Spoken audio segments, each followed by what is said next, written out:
I don't think that's meant to happen. You guys see that spraying? That's oil pressure. The oil. I was wondering, why am I getting cold in an oil? Let's see if I can get that to stop by spinning her over slightly. Ooh, she kicked back there. Interesting. There we go.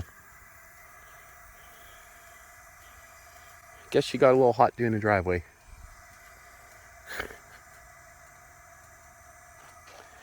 Holy.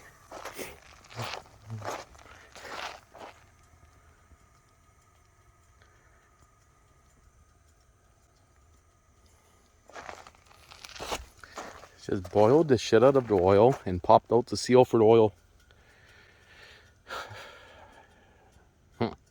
That kind of makes a mess. I was trying to clean the driveway. Look at that, hey? My glasses are, look at it, all the way back here.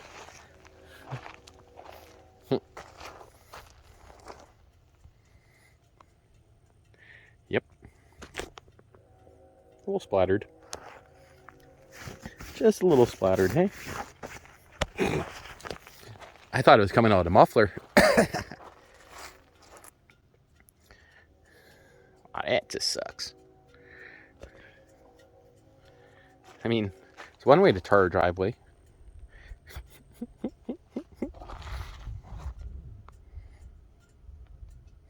See, I said I know it's pressurizing the oil system because I see it leaking out of here. So, but the vent should be going into the intake. But nope, guess not. Yeah, so now that it leaked everywhere, it's definitely the seal that popped out from the oil filter.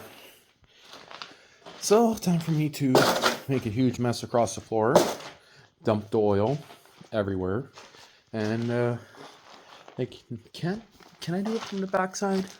No, I don't think there's a bolt on there, so I got to take off the hood to drain the oil, or it's going to make an even bigger mess. If I jack up the tractor, at least it's aiming in one direction and won't go over the back. Or maybe I just don't drain the oil fully and I just removed the oil filter. Well, I just took that guy off, made a bracket that pushes against it, 3 layers, heat shrink, and O-ring looked good, so slapped it back together.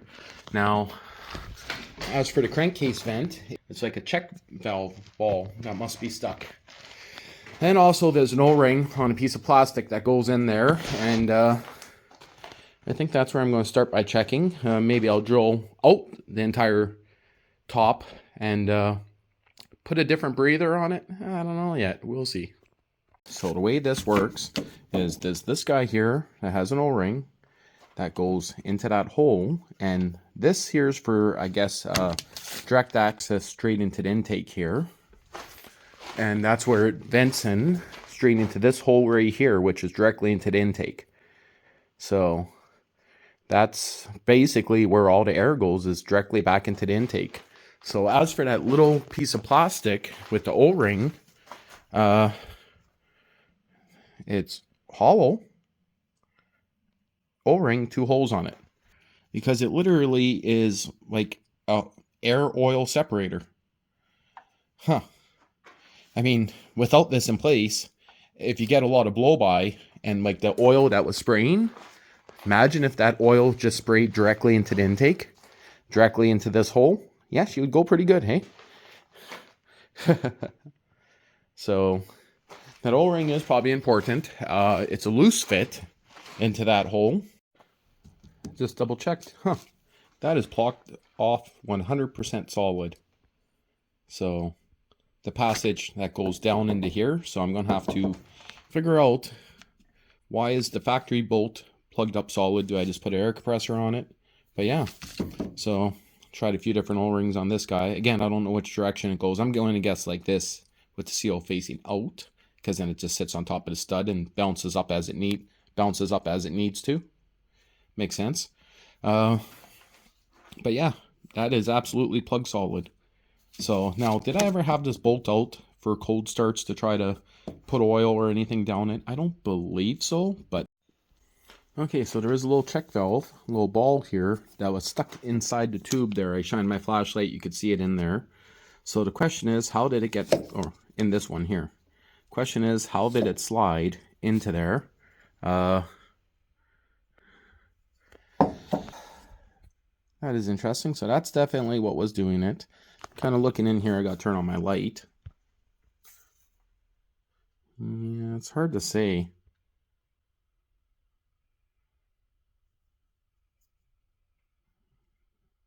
No, that's just kind of like a hollow tube. 2 holes there.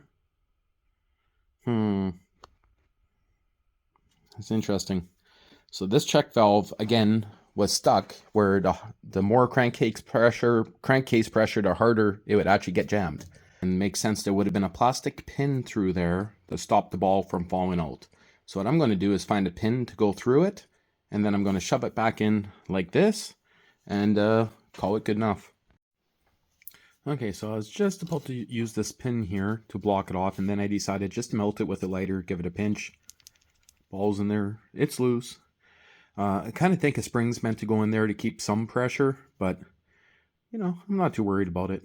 If the engine ever has too much blow-by and decides it wants to run on diesel and not shut off, I can always just give it the compression release.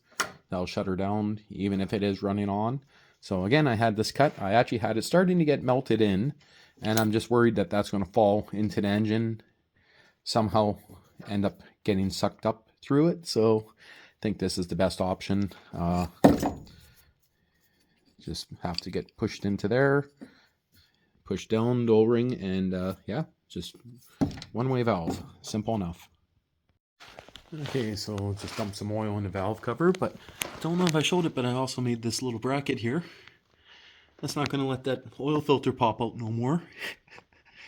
Get a couple layers of heat shrink on there.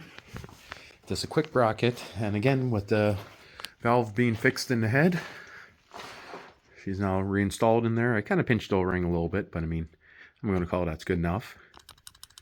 It works. So, but there's no spring on it. I guess I'll know if that ends up being an issue, but worst case, I paid $15 and I'd probably buy another one. Probably cost more just because of shipping, but I'm guessing they're probably about 15. But take over a month to get it. A little cold today. She took about 3 pulls to start up.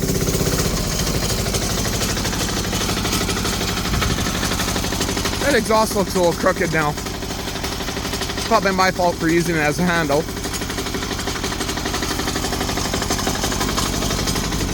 Can't see it having any exhaust or any more leaks. You know, the one thing I still haven't done, fix this thing from dingling and making noise. But I might be putting a snowblower on it for the winter and not the loader, so. Wait, bee. Freaking bee buzzing around my face. Holy, bees buzzing around everywhere on it. Wait, bees. Makes sense, all the bees are trying to find a place to go die or hide.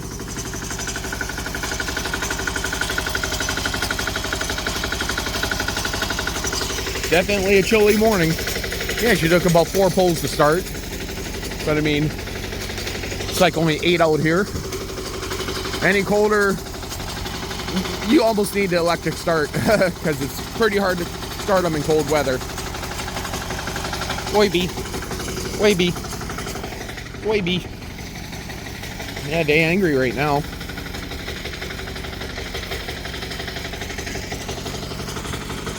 Just want to let her warm up for a good 2-3 minutes. Make sure there's no leaks before I go slave her to work to finish the damn driveway. It says it's going to leave it like this. Put on a friggin' bee.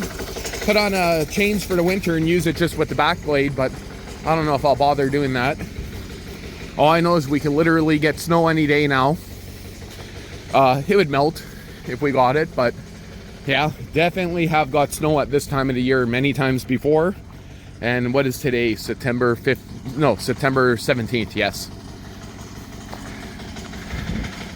So definitely time to start cleaning up the yard. Maybe start blocking all those off, but I can do those in the snow. That's not too big of a deal. But lot of shit to clean up. Well, looks like nothing else is going to leak.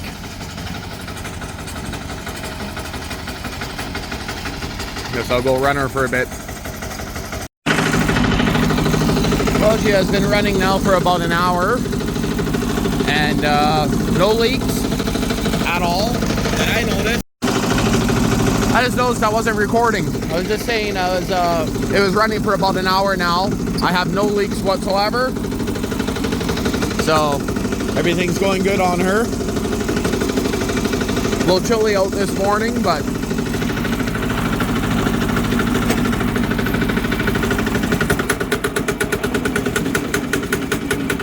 chugs pretty good in third gear.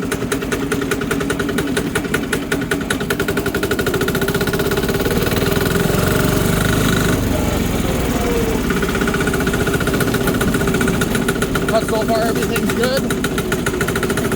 Not a lot of grass coming in back here this year. I was just looking if I need to cut the grass one more time, but not really. Kind of looks like I don't have to. I've just finished doing the entire driveway with her.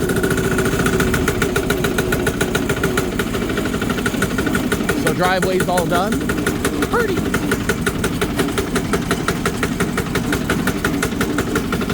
I was going to do a little bit wider, but no, never bothered.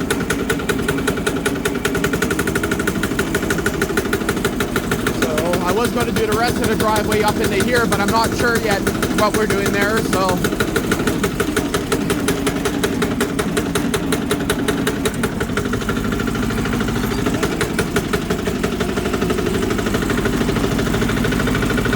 I'll just leave her here for now. Second gear. She has plenty of torque. Lifts her wheels off on idle.